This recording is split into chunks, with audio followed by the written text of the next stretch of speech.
বঙ্গে ভোট মহাযুদ্ধ ২৬-এর বিধানসভায় বাংলা দখলে মরিয়া বিজেপি। ভোটের দিন যত এগোচ্ছে প্রচারে ঝাঁঝ বাড়ছে।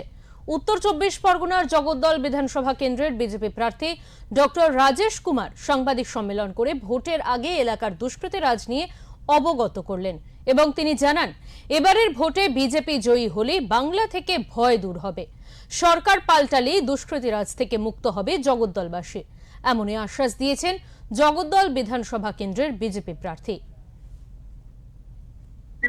जो मैंने आपको बताई कि যদি উনি বলে থাকেন এটা সবথেকে খুব ভালো। আমি বলছি যে লিস্ট প্রোভাইড করা হচ্ছে, প্রত্যেক যারাও ক্রিমিনাল আছে প্রত্যেককে তুলতে হবে। একজন লোককেও ছাড়া যাবে না যে এলাকার মধ্যে কোনো লোককে ভোট দিতে আটকাবে ইয়া ছাপ্পা করার চেষ্টা করবে, ভয় দেখানোর চেষ্টা করবে, একজন লোককেও ছাড়া যাবে না। কতজনের অ্যাকশন প্ল্যান দিয়েছে? আমরা অনেক বড় লিস্ট দিয়েছি, মানে 100-র উপরে লোকের লিস্ট আছে আমাদের, যেটা আমরা দিয়েছি।